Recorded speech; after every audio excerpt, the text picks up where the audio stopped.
All right, so you're ready to really hone in on your career. Yeah, and we've got the perfect deep dive to help you do it. We're going way beyond those typical top 20 tips you see everywhere. We're going to pull out the insights that really make a difference. Think of this as like a strategy session for your career.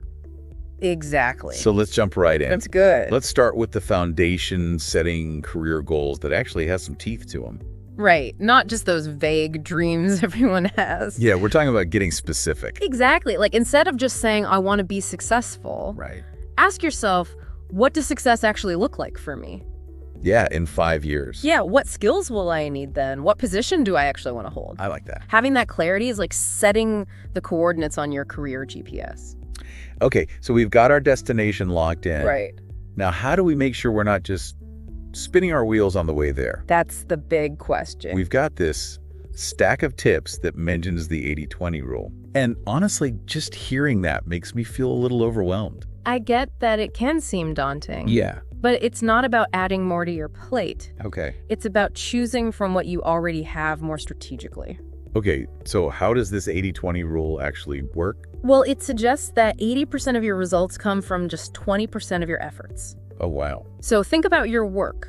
What are the tasks that really make a difference? So for some people, it might be landing a key client. Yeah. For others, it might be mastering a new software. Right, the one everyone's talking about. Exactly. So instead of trying to do everything, Right. we should be laser focused on those high impact activities. I love that laser focus. Yeah. It's almost like taking a Marie Kondo approach to your to-do list, Oh, that's a good one. right? If it doesn't spark joy or get you closer to your goal. It's got to go. Exactly. And learning to say no is a key part of this. It's so hard to say no, though. I know, but every time you say yes to something, No. you're saying no to something else. So you really have to protect your time and energy. For the things that matter. Yeah, the things that matter most. Yeah. You know, I used to thrive on chaos, Really. working late into the night, fueled by coffee and willpower. The classic image. But recently, I've been experimenting with something completely different. Oh, what's that? A consistent morning routine. Interesting. And honestly, it's been a total game changer. I can see how that would be. Yeah. You know what's so fascinating about routines is that they reduce decision fatigue. Decision fatigue. Yeah, when you automate certain parts of your day, you free up mental space. Oh, for the bigger decision. Exactly, and for those creative challenges, I like that. it's like pre-programming your brain for success. It's like putting on your career armor each morning, I love that. getting yourself in that right headspace Yeah. to tackle whatever comes your way. Exactly. But let's be real, even with the best routines and all that, Yeah, we all face those moments where we just feel totally overwhelmed. it's an It's like staring at this mountain of work and not knowing where to even begin.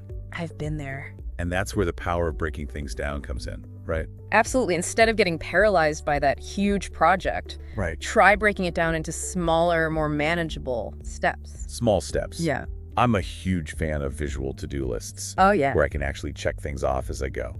I get that. It gives you that sense of accomplishment. It does, and Oh. keeps the momentum going. What other strategies do you recommend for those elephant-sized tasks? One thing that's really helpful is to set a timer. Oh, timer. Yeah, for like 25 minutes, and just focus on one task during that time. Okay. Eliminate all distractions, put your phone on silent, close your email. Really get in the zone. Exactly, and just immerse yourself in that one thing. I can see how that would be helpful. You'll be surprised how much you can get done when you work in focused bursts. Focus bursts. I like that. Yeah, short sprints. Now, speaking of distractions, Oh boy. let's talk about the elephant in the room. The one we all have. Or rather, the smartphone in our pockets. Right there all the time. In today's world, staying focused can feel like an Olympic sport. It's true. There are just so many distractions. And that constant influx of notifications, emails, social media updates It can be a major drain. on our productivity for sure. Yeah, so it's crucial to develop strategies for managing those digital distractions. I've tried everything turning off notifications using website blockers. This struggle is real. It's a constant battle. It is. What are some other tactics that people can use to reclaim their focus? One technique I find helpful is the Pomodoro technique. Okay, I've heard of that. Yeah, it's a simple method. Simple is good. You work in 25-minute intervals separated by short breaks. Like a rhythm, Exactly, a rhythm of focus and rest. so you can stay productive without burning out. That's the goal. It's like training your brain to work in sprints. Yeah, instead of trying to run a marathon all at once, Right. you need those breaks. I've also found that having a designated workspace, Oh, yeah, a spot just for work. Yeah, even if it's just a corner of your kitchen table. It can make a difference. Yeah, it creates that mental separation between work and leisure time. Absolutely. It's a signal to your brain it's time to focus now. All right, so we've tackled goal-setting prioritization routines, breaking down tasks, even battling those digital distractions. We're making progress. We're building quite the toolkit here. It's coming together. But what about our skills? In today's job market, it feels like you have to be constantly learning. Just to stay afloat. Exactly. And that's why continuous skill development is so crucial these days. So it's not enough to just have a degree. It's really not. Or a set of core competencies. It's about always learning and growing. Because the most successful people are the ones who are constantly seeking out new knowledge, expanding their skill set, and staying ahead of the curve. I used to think that learning stopped after college. It's a common misconception. But now I realize it's a lifelong journey. It really is. It's like you need to become a learning machine just to keep up. That's a good way to put it. So what are some of the best ways to stay on top of those industry trends?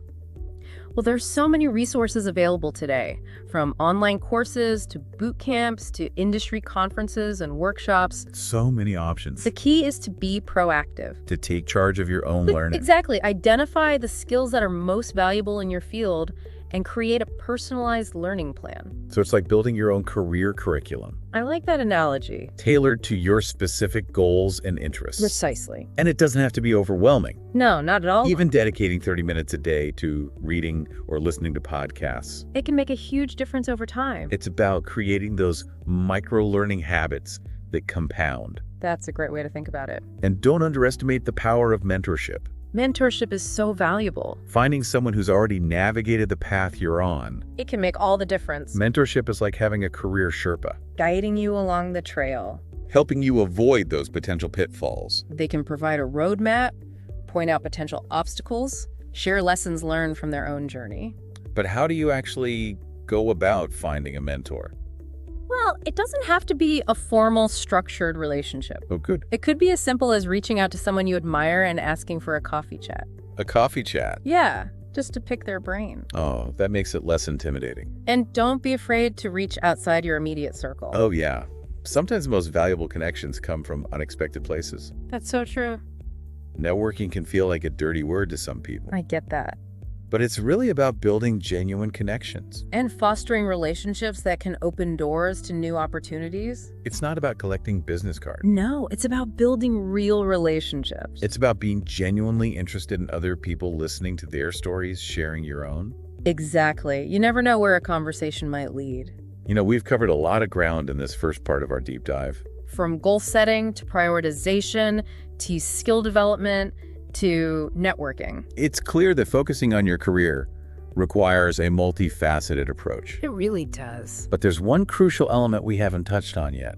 What's that? Taking care of your well-being. Ah, yes. You can't pour from an empty cup. That's so true. And when you're constantly pushing yourself to the limit, neglecting your physical and mental health, It's a recipe for burnout. it's like trying to run a car on fumes.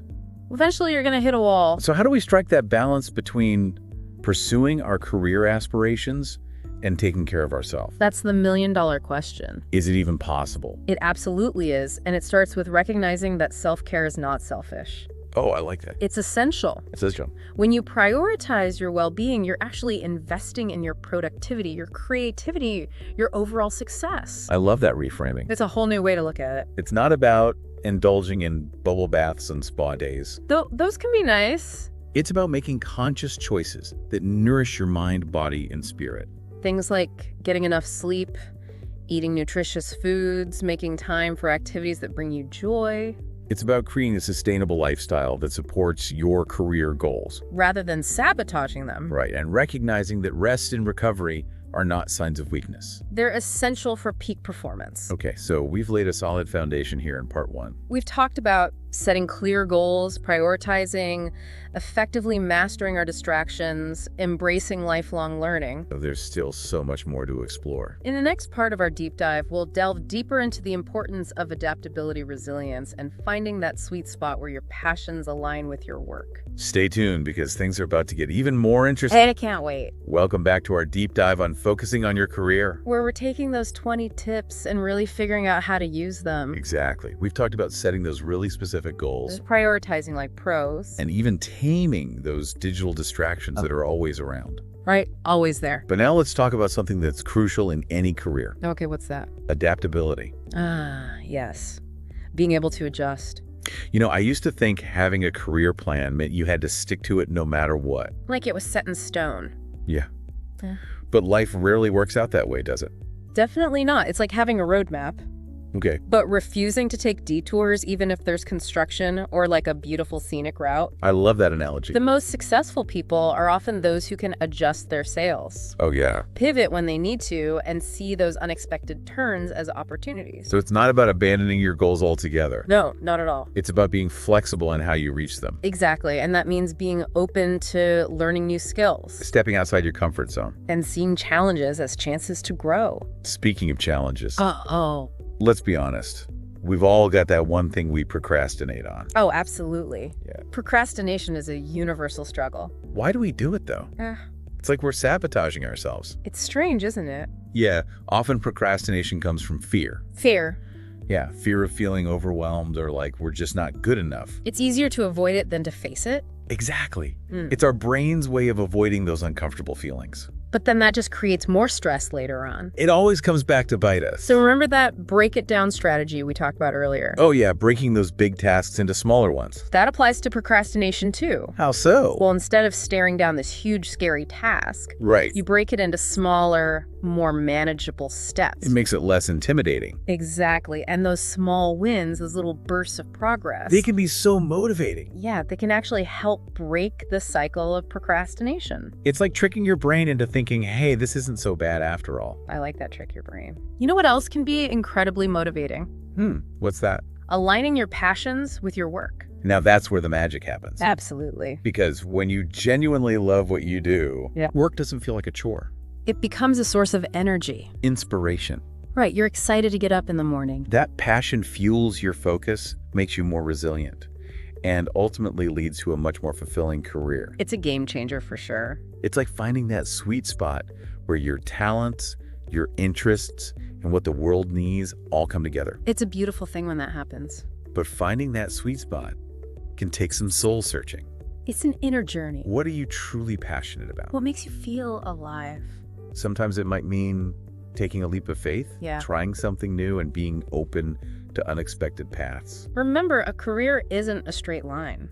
Oh, I like this. It's more like a winding road with twists and turns and beautiful scenic overlooks. You're on a roll with these analogies today. It's about constantly evolving, experimenting, and refining your understanding of what truly brings you joy and satisfaction in your work.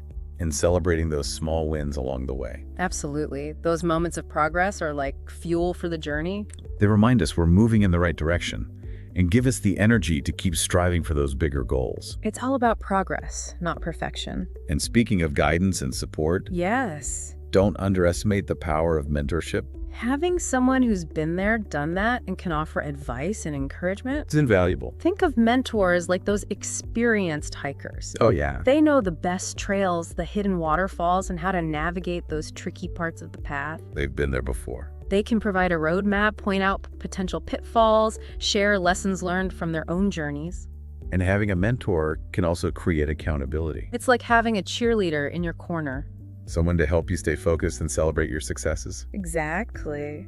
Sometimes mentors appear in the most unexpected places. That's so true. You could be a former professor, a colleague, or even someone you admire from afar. You never know where you'll find them. The key is to be open to seeking guidance and learning from those who have walked the path before you. Absolutely, be a sponge, soak up all that wisdom. Now, amidst all this talk of passion and mentorship, Yeah. let's not forget the practicalities. The nitty-gritty. Staying organized is crucial for maintaining focus. Oh, absolutely. Because let's be real, a cluttered workspace can lead to a cluttered mind. It's true, clutter can be so distracting. Creating an environment that supports focus and efficiency, Whether it's your physical desk or your digital file. it can make a world of difference. For sure. I know for me, when my desk is a mess, I feel scattered and overwhelmed. Like, you can't think straight. Exactly.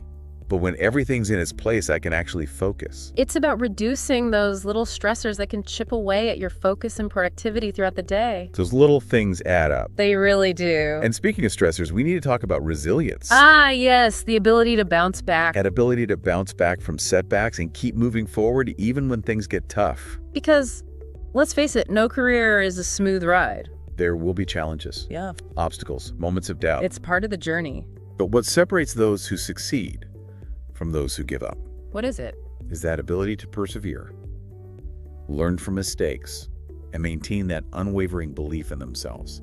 That inner strength. Resilience is like that inner strength that helps you weather the storms and emerge from those challenges stronger and wiser. I love that imagery, weathering the storms. It's like having that inner voice that says, okay, that didn't go as planned, but I'm going to learn from it and come back even stronger. That's the spirit. And remember, setbacks aren't failures. They're not. They're opportunities for growth. They are. They're valuable lessons that can help us refine our approach and ultimately achieve our goals. So true. We've covered a lot of ground in this segment. We have. From adaptability and procrastination to passion, mentorship, organization, and resilience. Quite a range of topics. It's clear that focusing on your career requires a holistic approach. It's about the whole picture. It's about nurturing not just your skills and your goals, but also your mindset and your well-being. It's all connected. And in the final part of our deep dive, Yes. we'll explore some practical strategies for managing time, staying healthy, and creating a career path that truly aligns with your passions. Stay tuned for the grand finale where we'll bring all these pieces together and equip you with the tools you need to create a career that's both successful and fulfilling. Welcome back to the deep dive. We're in the home stretch now of our exploration of how to really focus on your career. And we've saved some of the most practical advice for last. We've talked about those big picture ideas like adaptability and resilience. Right, those are key. And now we're going to zoom in on those everyday habits that can really make a difference. The small stuff that adds up. Exactly, things like managing your time and prioritizing your well-being. Because even with the best intentions, those can be tough. They can slip through the cracks for sure. It's so easy to get caught up in the whirlwind of work and let those things slide. I know, I've been there. I think we all have. I used to think time management was all about cramming as much as possible into every single day. Oh yeah, being busy all the time. Yeah, running from meeting to meeting, checking emails at all hours. Living in a constant state of busyness. Exactly. But here's the thing. What's that? True productivity isn't about being busy. It's about being intentional with your time. Intentional. I like that. So it's not about doing more. It's about doing the right things. The things that matter. Precisely. It's about prioritizing those high-impact tasks that actually move the needle. The ones that get results. Right? Delegating or eliminating those that drain your energy. And setting boundaries to protect your time and focus. Boundaries are so important. They are. It's almost like creating a budget for your time, just like you would for your finances. That's a great way to think about it. You have to decide where you want to invest your most valuable resource. Your time. Exactly. And speaking of investments, taking care of your physical and mental well-being is one of the best investments you can make in your career. Couldn't agree more. It's easy to neglect our health when we're laser-focused on our goals. It happens. But as we've said before, you can't pour from an empty cup. You got to refill your own well first. So true. When we prioritize things like sleep, exercise, and nutritious food, The basics. we're actually boosting our cognitive function, our creativity, our overall resilience. It all works together. It's like giving your brain and body the premium fuel they need to perform at their best. High octane stuff. And don't underestimate the power of those strategic breaks throughout the day. Those are essential. Stepping away from the screen, getting some fresh air, or just taking a few minutes to clear your head. It can make a world of difference. It really can. Those breaks aren't just about rest. They're about rejuvenation. Recharging your batteries. They allow you to come back to your work with renewed energy and a fresh perspective. And sometimes that's all you need. Speaking of fresh perspectives, let's circle back to one of the core themes we've talked about throughout this deep dive. Yeah, what's that? Aligning your work with your passions. Ah, yes, finding that sweet spot. Because when you find that sweet spot where your talents, your interests, and the needs of the world intersect, Yeah, it's a beautiful thing. work becomes more than just a job. It becomes a source of fulfillment and purpose. I love that. It's that feeling of being in flow, where time seems to melt away and you're completely absorbed in what you're doing. And while finding that perfect alignment, may take some exploration, Some trial and error. maybe even some course correction along the way. It's a journey worth taking. Absolutely. Because ultimately, it's about creating a career that not only brings you financial stability, but also a deep sense of meaning and satisfaction. That's what it's all about. So as we wrap up this deep dive, we want to leave you with this thought. You are the architect of your own career. You hold the blueprints. It's about setting those clear goals, prioritizing wisely, taking care of your well-being, embracing lifelong learning, and most importantly, believing in your ability to achieve your dreams. Don't ever underestimate your own potential. Remember, the path to career success isn't always linear. It's going to have some twists and turns. There will be challenges, detours, and maybe even a few roadblocks along the way. That's just part of the journey. But with perseverance, resilience, and a willingness to adapt, you can navigate those obstacles and create a career that truly lights you up. A career that brings you joy. So keep those goals in sight. Keep pushing forward, and never stop believing in your potential. You've got this. Until next time, keep diving deep.